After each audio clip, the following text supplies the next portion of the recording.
Also on Mbotuma, guys, let's not be too harsh on the boy, guys. He's really trying his best. Unfortunately, Agana Malag, he doesn't have Ilak Yokscora, guys.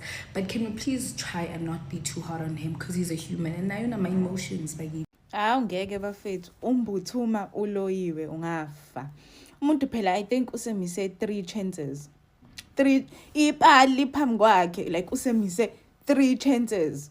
Ungafa ngeke mele ugeza isinyama ungafa. Mbuthuma mfana wami ngizwe futhi ungilalelisise. Ngibonile ngangikukhulume nawe usuyakwenza udlale kahle mfana ngithi kwale lona. Ayikho belinto engenziwa makwale lona linqaba. Kwale lona mfana ngithi ibambe iqine. Qhubeke nawo lo jab jab. Jab jab. Jab jab. Kuzolunga mfana ngithi. Isizini sayinde kakhulu. Bambelela siyajika manje. Hayi bafana bakithi. And inkosi yami iyamfrustrate lento mfethu. Yazi siyamfrustrate. Mhlambe nanakho ukuthi mfethu icriticism idlala ngaye. Lezi insuku ihleli la emahlombe akhe. Kodwa mfethu ngicela mhlambe mina iyona emenza ukuthi ageje kangaka. Awungeke mfethu ngeke Mbuthuma ipressure uyifaka wena under pressure ngenxa yabantu abakhulumayo social media and everywhere. Ama players, ama fans, boo boys and everything. Bro, ngeke mfethu ngeke. Ubhekana no goalkeeper kuze kube kathathe game eyodwa. Umise. I-team izigcina idrogile. That is so wrong my brother. Very very wrong. Cha bafethu Mabhakhaneya yehlisana umoya. Umfana wethu niyambona ukuthi indlela kaShova ngayo. Ushova ngokuyimisela. Yabona njengoba umfana wethu uMbuthuma nilokhu nimbona ninevela. Nilokhu nithi hey uyageja kwasha kwacima. Uke wambona noMbuthuma engamakiwe. uMbuthuma akamakwa umuntu oyedwa. Umakwa abantu ababili abathatha bawu4. Umbonile izolo udlubulendele izolo. Walishaya ibhola walichitha ukhipha labuyela kumremo walifaka kuphi eintanjeni. Mabhakhaneya loya mfana loyana uyayideserve ifirst level yePirate. Loya mfana loyana ukhosha kahlanye njengoba emdlalisi. Loya mfana lokho enikufunayo kungamagoli nina. Loya mfana idlozi lakhe kunalapha elisashayisa khona kodwa mhlalavula. Loya mfana akanikezwe impela igame time. Yabona njengoba nimgxeka kanjena akafaka impela edlaliswe nikezwe igame time ngoba kuninga akasilethela khona. Thina esazi ibhola Mabhakhane hayi ukuthi anilazi nini. Nilazi ngendlela yeni yakudala yoShaka. Lazi ngendlela yeni yakudala yoMandela. Leli la manje ngikhuluma ngaleli la manje. Coach wa di askanya go retena. Aska ba banyo go retena. Megwanyana e tlo thoma re shishimise. O ka re o fa di post match interview after team is no palela wa singela out some of the players. What are the players that went to the World Cup? They must come to the party because he's not going to be patient. How do you go to a media? A media after a team performance. A media, we're not with a media or only CBC and China who are coming from the World Cup are coming to the party. So, no, the boys are tired. At least you've got an excuse. That's why these boys are tired. Mama's boy, you are now ringa. Mama's boy, yeah. You have the chance the entire season last year's not into young. This year, was a World Cup. Missile chance, missile clear cut chances. Uringana. Ulevancha goalkeeper. Bona 3 meters. Mutunu Ranacha Bola Becamo left. And Olevancha goalkeeper. Our Fajas, Remedy are trying their best. Who police are trying their best. Malapil. If you think they are not give rest them and play other players, resign the players, and Lungu, sign many players. Why is our rest? This is why I say I don't want to be too critical on Mbuthuma because he actually played a crucial role in us getting the first game. I mean, this game was his, bruh. He just needed to convert the chances, right? Because he was having a good game. But in this instance, there's one big mistake which he does. Though. We are trying to penetrate his Lalama 1-2. You see here, play this pass. Play this pass. We are on the move already. And we are trying to penetrate and we found the gap. Play this pass. But he chooses to take it all the way back. It's a blessing in disguise because it leaves Utito in a lot of space to pick out this pass. Mbuthuma's in the end of it, takes the shot, and we get our first goal.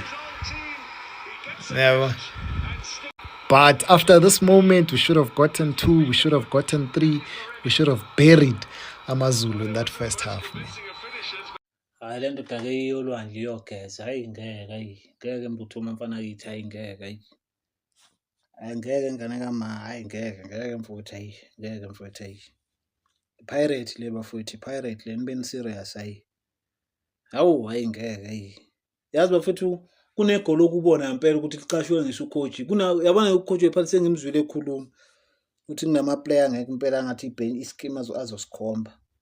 Hayi futhi kube kufanele ngeke phela Mbuthuma namagola obvious bafowethu gola obvious hawu kahleni bakwethu hayi yebo isizini isaqala angikhaliswe mina ukuthi sitrowile kodwa nje mfethu abadlali abayimisele bafethu hawu kunini Mbuthuma ngempela nami ngimdefender bafethu kubalandeli bePirates hayi ngeke bafethu hayi akayi sukuka Mbuthuma come on mfethu ngiyakwazi kuRichards Bay siyakwazi ndoda hawu bamba ibhola upick isport Mbuthuma hawu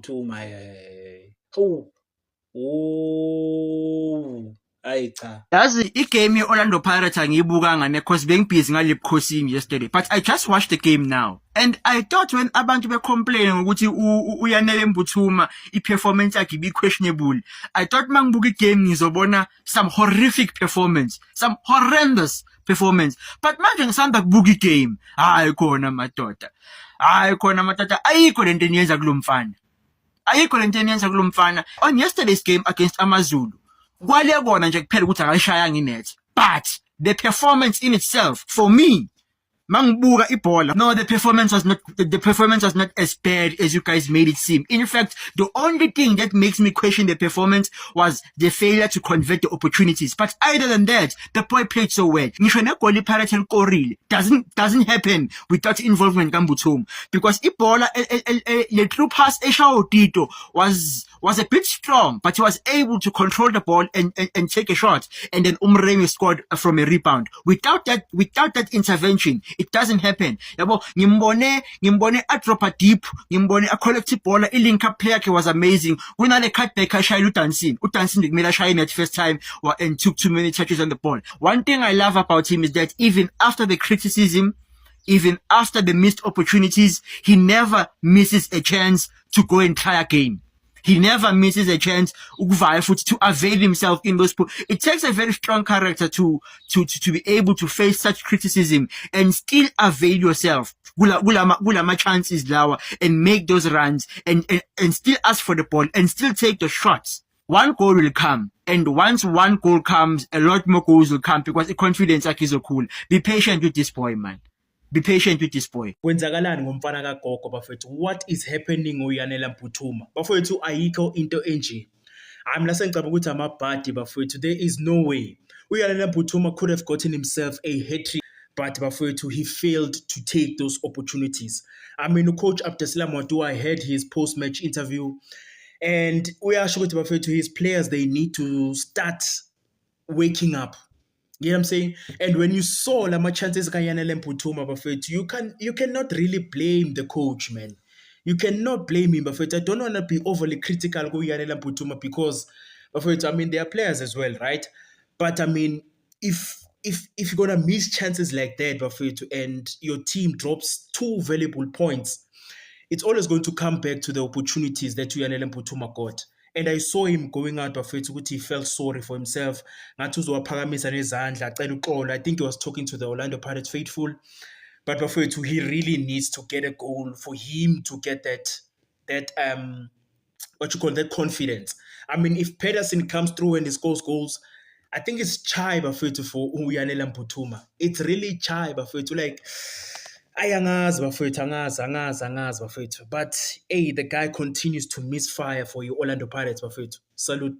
I just want to weigh in on something because it's all basic live, and the level of hate that I'm hearing from you guys Mbuthuma, it's overwhelming, guys.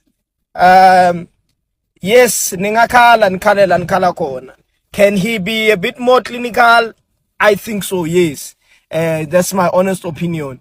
But to go and bash Mbuthuma and say nasty things Mapakaniya ngicela ukuthi ninga hotspotwa ningavumi ukuthi amakhosi namadawana bano hotspot into hating uMbuthuma. We've won i-treble noMbuthuma khona lapha efieldini. We've scored more goals than we've scored in any other seasons. noMbuthuma akhona lapha efieldini. The problem with you is you don't see abanye abantu when they make mistakes, when they miss opportunities. Yesterday, it's not only Mbuthuma that missed opportunities, but no one is willing to talk about the other players. The only player nimbonayo ni Mbuthuma lapha efieldini. Kanti ubani othi uMbuthuma kumele athwale le team yonke ayi-1. So guys, asal mawunebhati vele it will fall on you.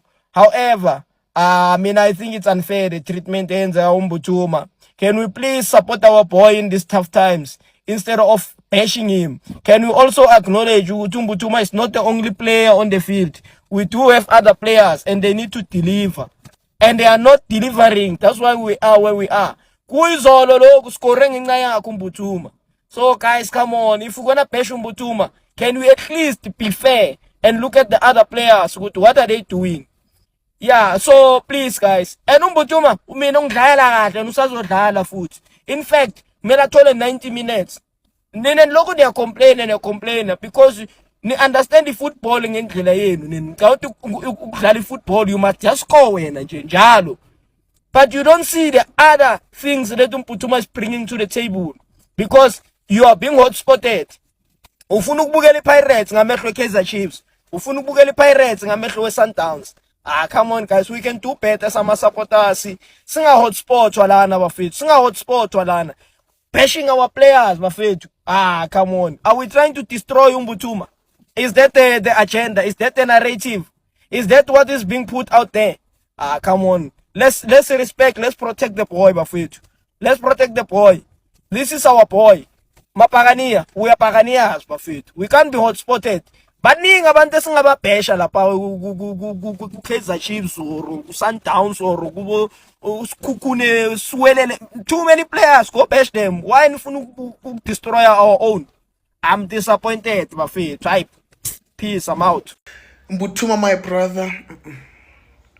Mbuthuma, you need to go to Moria straight. Go to Moria. They hit you with that water from Moria. Maybe something can happen. And Mbuthuma missed chances. You. There was one break he missed. The other chance hit the post. Mbuthuma, yeah, if luck's on your not on your side, it's not on your side. But watch him. Watch him in the derby. He'll probably score. No, bakwethu, 1 point siyawuthatha. Mekhamba qhubeka isizini sizodinga lo 1 point. Today it was not our day. Njengoba kunjena nje, it was meant to be.